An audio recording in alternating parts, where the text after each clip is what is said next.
수박은 단순히 여름철 갈증을 해소해주는 과일이 아닙니다. 실제로 다양한 연구 결과와 민간요법을 통해 건강 효과가 과학적으로 입증되고 있는데요. 예를 들어 미국 퍼듀 대학교에서는 고혈압 전 단계에 있는 사람들을 대상으로 수박을 6주간 꾸준히 섭취하게 했습니다. 그 결과 참가자들의 수축기 혈압이 평균 4.5mm 수은주만큼 낮아졌다고 보고되었죠. 즉, 수박을 먹는 것만으로도 혈압 조절에 긍정적인 영향을 줄 수 있다는 의미입니다. 뿐만 아니라 스페인의 그라나다 대학교에서는 운동선수들을 대상으로 수박 주스를 섭취하게 한 실험을 진행했는데요.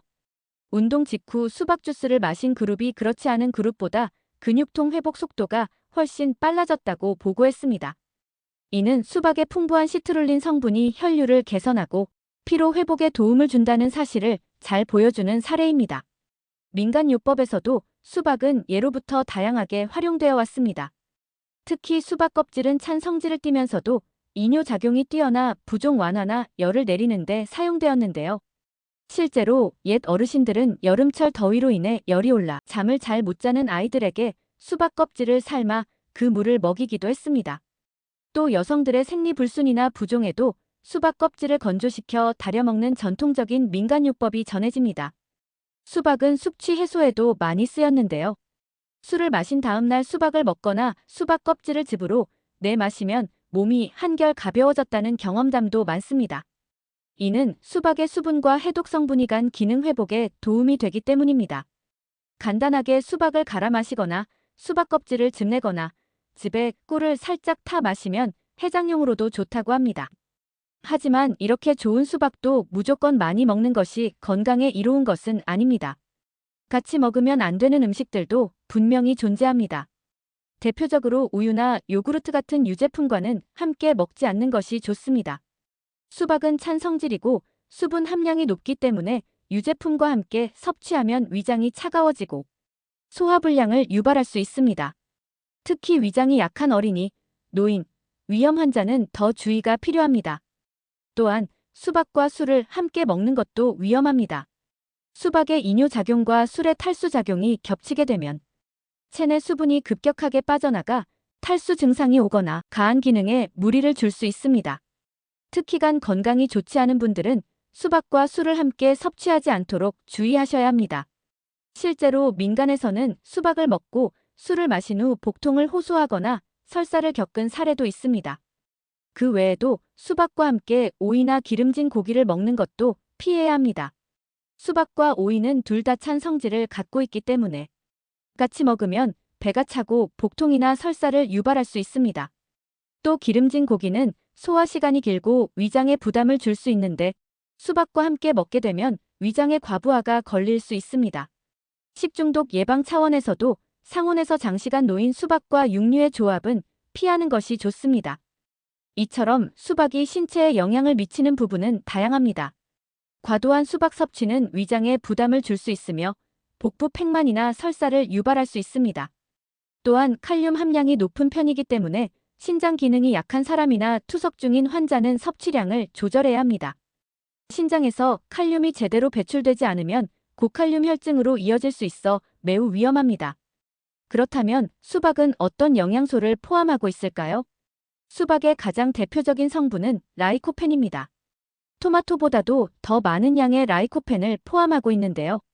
라이코펜은 강력한 항산화 성분으로 세포의 산화 손상을 막아주고 특히 전립선암, 유방암, 심장병 예방에 효과적이라는 것이 여러 연구를 통해 밝혀졌습니다. 그리고 시트룰린이라는 성분도 매우 중요한데요. 시트룰린은 혈관을 이완시키는 작용을 하기 때문에 혈액순환을 개선하고 혈압을 낮추는 데 도움을 줍니다. 또한 운동 후 피로 회복이나 근육통 완화에도 긍정적인 영향을 줍니다. 이 두 가지 성분이 함께 작용하면 노화 방지, 심혈관 건강, 운동 후 회복에 큰 도움이 될 수 있죠. 수박에는 비타민 A와 C도 풍부하게 들어있습니다. 비타민 C는 면역력을 높여주고 피부 재생과 탄력에 도움이 되며 비타민 A는 눈 건강에 중요한 역할을 합니다. 노화로 인한 시력 저하나 야맹증 예방에도 좋다고 알려져 있습니다. 또한 수박에는 베타카로틴, 비군 비타민, 마그네슘, 철분, 칼륨 등도 함유되어 있어 전신적인 영양 균형에 도움이 됩니다. 무엇보다 수박은 92%가 수분으로 이루어져 있어 수분 보충에 탁월합니다. 여름철 땀을 많이 흘리는 사람들에게는 정말 훌륭한 천연 이온 음료라고 할 수 있습니다. 칼로리는 낮고 포만감은 높아 다이어트 간식으로도 좋고요. GI 지수는 중간 수준이지만 한 번에 과다하게 섭취하지 않는다면 혈당 상승 부담도 적습니다. 게다가 수박은 섬유질이 풍부해 장 운동을 도와주고 변비 예방에도 효과가 있습니다. 특히 아침 공복에 수박을 소량 섭취하면 배변 활동이 원활해졌다는 경험담도 많습니다. 실제로 수박을 아침 식사 대신 드시는 분들도 있는데요. 과하지 않게 적당량 드신다면 건강한 하루의 시작이 될 수 있습니다. 맛도 정말 좋습니다. 시원하고 달콤하면서도 씹는 식감이 좋아 어린아이부터 어르신까지 누구나 좋아하는 과일이죠. 특히 수박은 그 자체로 먹어도 좋지만 주스, 샐러드, 스무디, 심지어 수박 껍질을 활용한 장아찌나 나물 요리 등으로도 다양하게 응용이 가능합니다. 최근엔 수박 껍질을 얇게 썰어 유산균과 함께 절여 장 건강을 돕는 발효식품으로도 활용되고 있습니다. 선호층을 따져보면 땀을 많이 흘리는 여름철 야외 노동자, 운동선수, 피부 미용에 관심 있는 여성들, 다이어트를 하려는 사람들 모두에게 적합한 과일입니다. 특히 체내 수분 보충이 중요한 노인층, 탈수 위험이 높은 어린아이들에게도 아주 좋은 선택이 될 수 있습니다. 단, 당뇨나 신장 질환이 있는 분들은 반드시 전문가와 상의 후 섭취량을 조절해야 합니다. 그렇다면 수박을 가장 건강하게 먹는 방법은 무엇일까요? 먼저 너무 차갑게 보관하지 말고 껍질과 씨는 제거한 뒤 적당한 온도로 섭취하는 것이 좋습니다. 특히 속이 냉한 체질이거나 소화 기능이 약한 분들은 반드시 주의해야 하죠. 식사 직후 수박을 과다하게 섭취하는 것은 피해야 합니다. 수박은 수분이 많고 찬 성질이라 음식물 소화를 방해하고 배탈이나 더부룩함을 유발할 수 있습니다.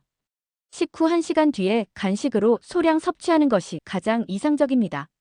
그리고 밤 늦게 먹는 것도 피하시는 게 좋은데요. 위장이 차가워져 소화 기능을 방해할 수 있기 때문입니다. 언제 먹는 것이 가장 좋을까요?